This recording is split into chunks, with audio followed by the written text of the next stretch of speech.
Kapayapaan po mga giliw naming mga taga-subaybay. Maraming salamat sa ating Panginoon sa patuloy na pagkakaloob sa atin ng ating buhay at kalakasan.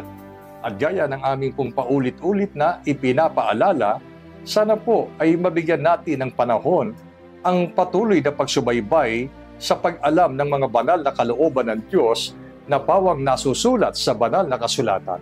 At ito po ay inihahatid sa inyo ng programang ito na ang Kabanal-Banalan.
Ako po ang inyong lingkod, kapatid na Benhanan, at sa talakayang ito, kapiling natin ang ating minamahal na kapatid na Neraya.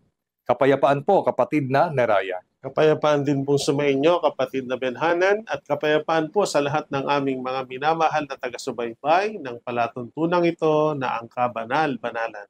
Isang mahalagang paksa ang ngayon po ay ating sama-samang pag-aaralan. At ito po ay nakaugnay sa nakalipas na pagtuturo namin sa paksang huwag tayong padaya kanino man sa anumang paraan. Sapagkat sa araw na ito, ang paksang aralin na atin pong pagsasama-samahan ay punong-puno ng pagbababala ng ating Panginoon Diyos. Ano ang sabi ng ating paksa? Mag-ingat, baka ang inyong puso ay madaya. Ito po ay hango sa banal na kasulatan sa aklat ng Deuteronomio 11:16. At dahil puso ang nadadaya sa bawat tao, alamin natin, kapatid na Neraya, gaano nga po kahalaga ang puso o kalooban ng tao at paano ito dapat iniingatan? Ang sagot po na mula sa Biblia, ipababasa natin sa Aklat ng Kawikaan, Kapitulo 4, versikulo 23, sa salin po ng Bibliang ang Biblia. Pakibasa po, kapatid na Benhanan. Ang iyong puso'y buong sikap mong ingatan, sapagkat mula rito'y dumadaloy ang mga bukal ng buhay.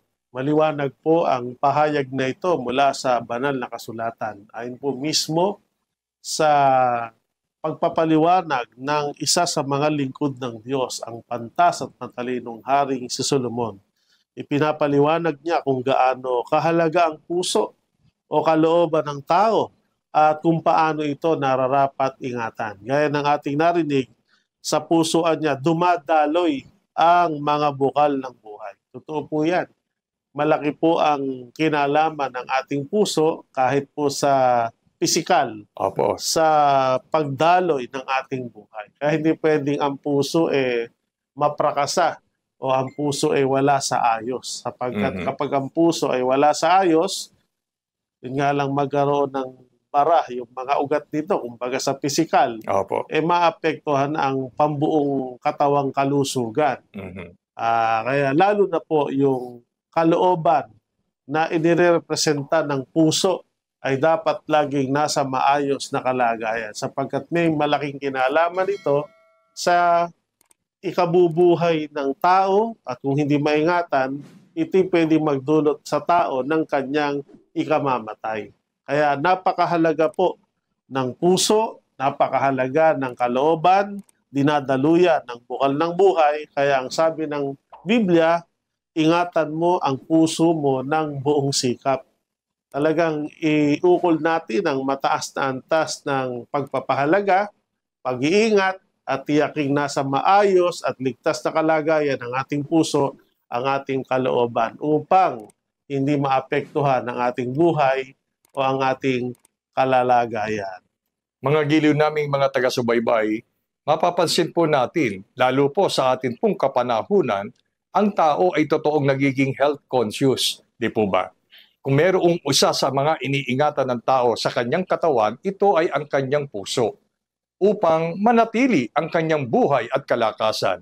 Subalit, alam po naman natin, batay sa pagtuturo, kung literal na puso ang ating pag-uusapan, ito po ay mayroong limitasyon. Kahit gaano pa ang pag-iingat ng tao na ingatan at palusugin ang kanyang puso, darating at darating ang panahon na ang tao ay mamamatay. Sapagkat ito ang takda ng ating Panginoon Diyos. Kung gayon, alin ang puso na tinutukoy ng atin pong mga pagtuturo? At papaano ba nangyayari na ang puso ng tao ay hindi niya lubos na naiingatan? Ang sagot po mula sa Biblia ay mababasa po natin sa batayang talata ng ating paksang tinatalakay. Ang aklat ng Deuteronomio, Kapitulo 11, versikulo 16. Sasalin po ng Biblia ang bagong ang Biblia. Mag-ingat kayo, baka ang inyong puso ay madaya at kayo'y maligaw at maglingkod sa ibang mga Diyos at sumamba sa kanila. Narito po ang tiyak na pagpapaliwanag ng Biblia. Dahil sa kahalagahan ng puso, ay marapat nga po natin itong ingatan. Pero sa isang paraan ay napapabayaan ng tao ang kanyang puso. Pagka hindi niya naingatan na ito'y nadadaya o ito ay naililigaw na pala. At ang paraan, sabi sa Biblia, mag-ingat kayo, baka ang inyong puso, baka ang inyong kalooban ay madaya. At yan anya'y mailigaw.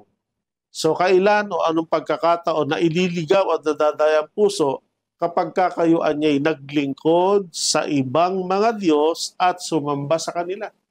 So yun po pala yung paraan para ma-distinguish natin na nailigaw na pala ang puso mo, nadaya ka na pala. Kapag ikaw ay nahikayat na sumamba at maglingkod sa ibang Diyos. Kasi po, talagang ang nararapat, sa tunay na Diyos lang tayo sasamba. Opo. Sa tunay na Diyos lang tayo maglilingkod. Pero kung bukod sa tunay na Diyos ay meron pa tayong ibang sinasamba, ibang pinaglilingkuran na tinatawag din nating Diyos, na iba sa tunay na Diyos, yun po'y kahayagang nailigaw na, nadaya na ang ating puso. Yun po mga giliw naming mga taga-subaybay. At samantala, hindi pa nag-uugat ang ating pong pagkaligaw at ang pagkadaya sa atin upang sumamba sa ibang mga Diyos, ngayon ay ipinauunawa at itinuturo sa atin. Hindi pa huli ang lahat. Ngayon ay nagbibigay ng pagkakataon ng ating Panginoon Diyos kung papaano natin dapat kilalanin at kung sino ang Diyos na dapat nating sambahin at paglingkuran. Sapagkat alinsunod sa banal na kasulatan, mayroon lamang iisang Diyos na dapat tayong paglingkuran. At sa pananampalataya ng kabanal-banalang Iglesia ng Diyos kay Kristo Jesus, ang Diyos na ipinakikilala ng Biblia ay ang Diyos na nagkatawang tao at nagpakilala sa pangalang Kristo Jesus. Kapag ka po mayroon pa tayong ibang Diyos bukod sa Panginoong Kristo Jesus na sinasamba at kinikilala, yun po ay kahayagang na ililigaw na tayo at nadadaya na ang ating mga puso. Kaya bukod po sa pagkaligaw, bakit itinuturo po sa atin ang bagay na ito na ingatan natin ang ating puso, na huwag tayong bumaling sa ibang mga Diyos? Mga giliw naming taga-subaybay, gaano ba kabigat na kasalanan ang maglingkod at sumamba sa iba pang Diyos bukod sa Panginoong Kristo Jesus? Mga giliw naming taga-subaybay. Ayon po sa aklat ng Deuteronomio, Kapitulo 17, versikulo 2 hanggang 5, sasalin po ng Biblia na Revised Tagalog Popular Version. Sino man sa inyo ang matuklasang gumagawa ng masama laban kay Yahweh na inyong Diyos at sumisira sa ating kasunduan kay Yahweh naglilingkod at sumasamba sa mga Diyos-Diyosan sa araw, sa buwan, o sa mga bituin, ay siyasatin ninyong mabuti kapag ang sumbong o ang bintang na yon ay napatunayan, ang nagkasala ay dadalhin sa pintuang bayan at babatuhin hanggang mamatay. Sa mga talatang ito na binasa at narinig po natin, ay maunawa natin hindi po maliit na kasalanan ang sumamba at maglingkod sa ibang Diyos na tinatawag na mga Diyos-Diyosan o hindi tunay na Diyos. Ito po noong paman ay masasabi nating napakabigat na kasalanan sapagkat may katumbas na napakabigat na kaparusahan.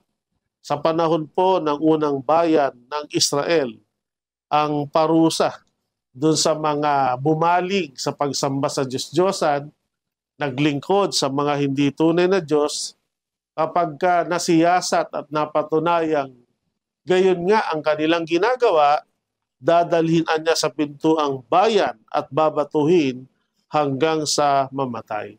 Sapagkat bukod sa naililigaw na ang iyong puso pagka nagkakaroon ka pa ng ibang Diyos na sinasamba at pinaglilingkuran, ito po ay isang mabigat na kasalanang nalalapatan ng mabigat na kaparusahan. At kaya ng ating narinig, pinaparusahan ng kamatayan sa paraang binabato ang mga ganitong tao.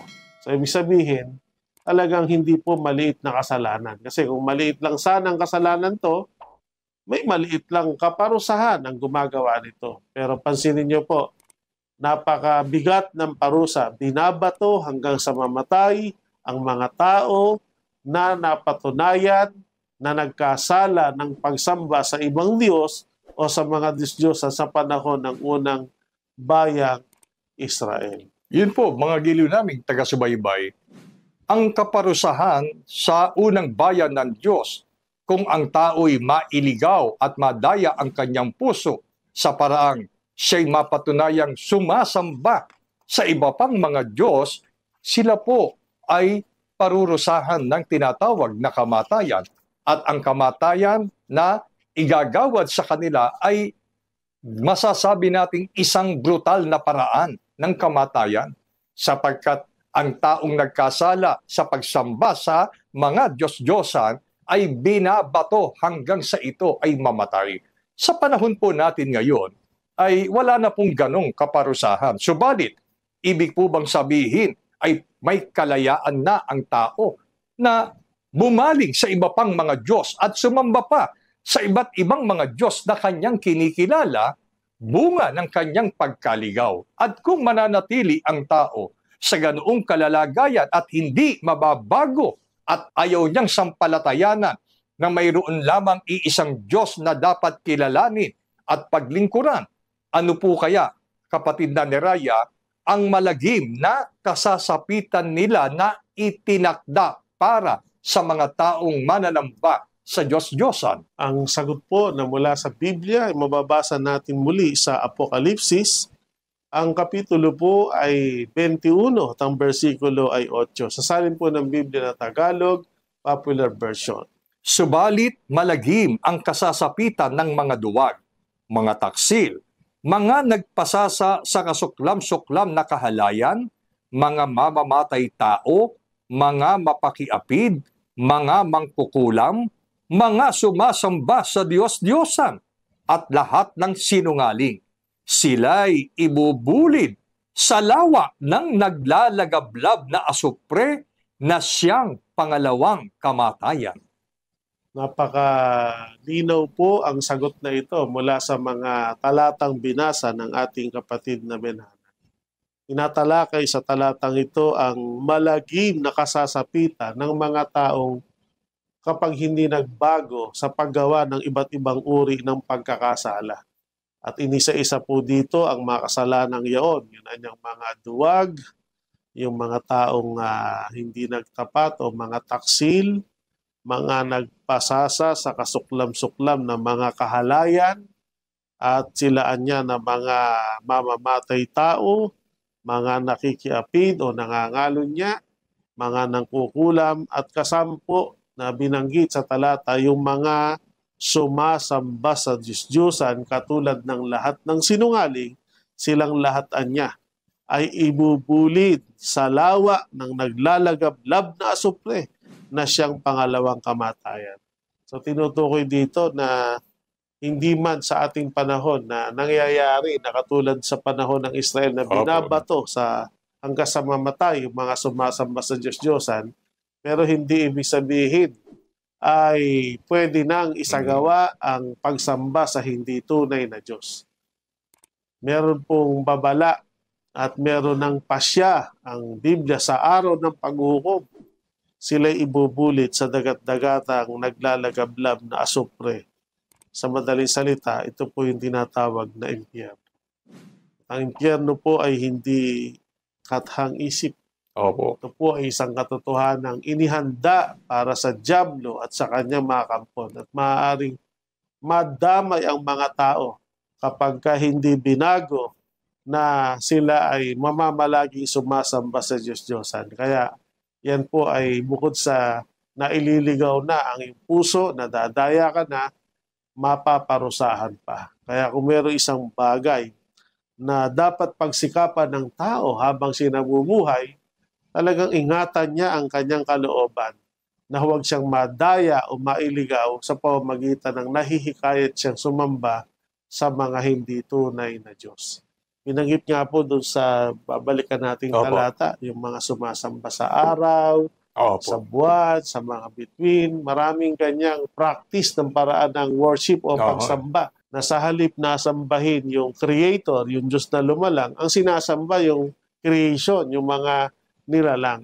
At kapag ganon, na pinapalitan natin yung katotohanan ng kasinungalingan at sinasamba natin yung mga bagay na nilalang kaysa sa Diyos na lumalang, naliligaw tayo. Pag hindi tayo nagbago, hindi tayo bumalik sa tamang direksyon, sa tamang landas na ang sambahin ay ang tunay na Diyos lamang, ayaw man ng Diyos na tayo ay maparusahan, tayo na rin po ang gaya ng nagpasya na makasama dun sa kaparusahan yun. Alam po namin na hindi natin nais na mangyari sa atin yon sa hinaharap. Kaya ayusin po natin ang ating puso, ang ating kalooban, bumalik tayo sa pagsamba sa tunay na Diyos at talikuran natin ang pagsamba sa mga hindi tunay na Diyos. Mga giliw naming taga-subaybay, ang mga kababasang talata ay hindi po ibig sabihin ay gaya ng tayo po ay tinatakot. Sa halip, ito ay isang pagpapaalaala ng ating Panginoon Diyos dahil sa kanyang pag-ibig, ayaw niya na ang kanyang nilikha ay madamay sa kaparusahang walang hanggan. Mga giliw naming taga-subaybay. Isang mapait na kapalaran na posibleng matanggap ng tao kung ang kanyang puso ay kanyang pagmamatigasin. Para bang sinasabi ng iba, ito na yung kinamulatan kong Diyos na aking kinikilala, siguro hanggang sa kamatayan, yun na rin ang aking kikilalanin. Wag, sapagkat samantalang tayo ay nabubuhay pa at naririnig natin ang mga pagtuturong ito, tanggapin natin ito ay isang paraan ng Diyos upang tayo ay mapagbago niya at maituwid ang paraan ng ating paglilingkod at pagkakilala sa Diyos na dapat nating sambahin. Ngayon ay sinasabi po sa atin, tayo na po mas lalo pa nating kilalanin ang Panginoong Diyos na si Kristo Jesus sapagkat kung ito ang ating pong magawa, ay tiyak na makaiiwas tayo sa takdang kaparusahan na inilaan sa mga makasalanan tulad ng pagkakasalang pagsamba sa Diyos-Diyosan. At upang wag madaya at hindi mailigaw ang ating mga puso, ano ang aral at turo ng Biblia na marapat nating sundin at dapat nating gawin ng may buong pananampalataya? Ayon po sa Lucas, Kapitulo 4, versikulo 8. At si Jesus ay sumagot at sinabi sa kanya, nasusulat, sa Panginoon mong Diyos sasamba ka, at siya lamang ang iyong paglilingkuran. Napakalinaw po ito, mga mahal naming taga-subaybay. upang huwag tayong madaya at huwag mangyaring ang ating puso ay mailigaw. Ang aral at turo na dapat nating sundin at gawin ay ang aral at turong sinasabi ng ating Panginoong Kristo Jesus na nakabatay sa kung ano yung nasusulat. Ano po ba yung nasusulat? Sa Panginoon mong Diyos, sasamba ka at siya lamang ang iyong paglilingkuran. Yan po ang paraan para manatiling nasa maayos at nasa ligtas na kalagayan ng ating puso, ang ating kalooban. Huwag tayong maligaw, huwag tayong madaya, at huwag tayong madamay sa mabigat na kaparusahan. Manatili tayo sa tamang pananampalataya, sa tamang pagkakilala. Na kung tayo sasamba, kung tayo maglilingkod, italaga natin ang ating sarili sa pagsamba at paglilingkod sa Panginoong Diyos lamang. Kung hindi Panginoon at hindi Diyos, hindi po dapat sinasamba, hindi dapat pinaglilingkuran. At ang Panginoong Diyos, na siya lamang ang dapat sambahin at paglingkuran, ayon sa pananampalataya ng kabanal-banalang Iglesia, na may mga tiyak na batayan sa Biblia, walang iba kundi ang ating Panginoong Diyos na si Kristo Jesus. Opo. At hindi rin totoo na ipinapahayag ng ibang mangaral na maraming Diyos. Dapat ang ating pananampalataya nakabatay sa turo at aral, hindi lamang ng Panginoon, maging sa mga itinuturo at aral ng mga apostol bilang kasangkapan ng Diyos. Minsan, sinabi ni Apostol Pablo sa kanyang pagsulat sa unang Korinto 8:5-6, bagamat anya maraming mga tinatawag na mga Diyos, maging sa langit, maging sa lupa, gaya ng mga may maraming Diyos o maraming mga Panginoon, ngunit sa ganang atin ay may isang Diyos lamang ang Ama. Nabuhat sa Kanya ang lahat ng mga bagay at tayo sa Kanya. At siya po ay kinikilala nating isa lamang na Panginoon sa makatid bagay, si Jesucristo, na sa pamamagitan niya ang lahat ng mga bagay at tayo sa pamamagitan niya. So ang pananampalataya ng mga unang lingkod ng Diyos, hindi maraming tunay na Diyos. Opo. Saganang atin, saganang pananampalataya ng mga apostol, at ito rin ang pananampalatayang taglay ng kapatiran ng kabanal-banalang Iglesia ng Diyos kay Kristo Jesus, may isang Diyos lamang na kinikilala nating Ama. At kinikilala din natin siyang ating Panginoon na dapat sambahin at paglingkuran, walang iba kundi ang ating Panginoong Kristo Jesus. At ang pangahawakan, paninindigan sa aral at katotohanan ito ang paraan para tayo po ay makapanatili ng ating puso ay hindi nadadaya at hindi naililigaw ng anuman. At dapat po nating tandaan, mga giliw naming mga taga-subaybay, ang pananampalataya ni Apostol Pablo na kumikilalang may isang Diyos, isang Ama at isang Panginoon lamang, na ito'y walang iba kundi ang ating Panginoong Kristo Jesus. Tandaan po natin, si Apostol Pablo ay apostol sa iglesyang pag-aari ng Diyos. Ang kanyang pananampalataya ay kanyang tinanggap nang siya po ay tawagin at bautismuhan sa kabanal-banalang iglesia ng Diyos kay Kristo Jesus. Kung kaya, nalikha sa kanya ang pananampalataya na mayroon lamang iisang Panginoon. May iisang Diyos, isang Ama lamang. At ang tinutukoy ni Apostol Pablo, kung sino ang iisang Diyos, Ama at Panginoon, ito'y walang iba, kundi ang ating Panginoong Kristo Jesus. Kaya po, dito namin kayo hinihikayat sa ganitong uri ng pananampalataya. Kung papaanong itinuro sa unang iglesia na si Kristo ang Ama at Diyos at iisang Panginoon, nananatili po ang pagtuturong ito hanggang sa atin pong kapanahunan na siyang itinataguyod ng mga kaanib sa kabanal-banalang iglesia ng Diyos kay Kristo Jesus. Posibleng sinasabi natin, di tama ang aking pananampalataya at pagkakilala, sapagkat ako ay kumikilala na si Kristo Jesus ang Diyos at wala ng iba. Subalit, ang karugtong na pagtuturo nila, kung kaya tanggapin mo lang si Kristo, kahit walang iglesia, hindi na kailangan ang iglesia, ligtas ka na. magiging labag po yun sa banal na kasulatan. Sapagkat ang Kristong ipinakikilalang Diyos, Panginoon, Ama, ay mayroong pag-aari na iglesia. Pagka po ang Kristong ipinakikilala sa atin ay hindi po nagpapakilalang may iglesyang pag-aari, hindi po tunay na Kristo yon. Ang tunay na Kristo, nagbuwis ng kanyang buhay para sa iglesia. At yun po ay mababasa natin sa Gawa 20:28. Binili niya ang iglesyang ito ng kanyang sariling dugo. Kaya napakamahalaga po ang pagkakasangkap ni Apostol Pablo at ng mga unang Kristiyano sa iglesyang pag-aari ng ating Panginoon Diyos. Mga giliw naming taga-subaybay. Kaya dito namin kayo hinihikaya. Kami man ay nagsasabi sa inyo, kami ay mga kaanib sa kabanal-banalang iglesia ng Diyos kay Kristo Jesus, na dahil dito, kinikilala namin na ang Diyos, ang Panginoon at Ama ng lahat ay walang iba kundi ang ating Panginoong Kristo Jesus. Sana po dito namin kayo mahikaya. Tanggapin natin ang iisang Diyos na si Kristo Jesus na may pag-aaring iglesia na doon tayo dapat ay masangkap sa iglesyang kanyang pag-aari. Sana ay maunawaan natin, ipagpala ng ating Panginoon Diyos sa ating mga puso ang mga pagtuturong ito.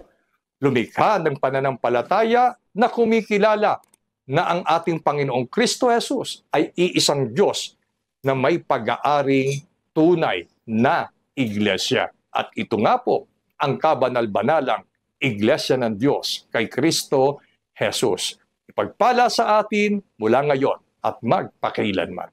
Amen.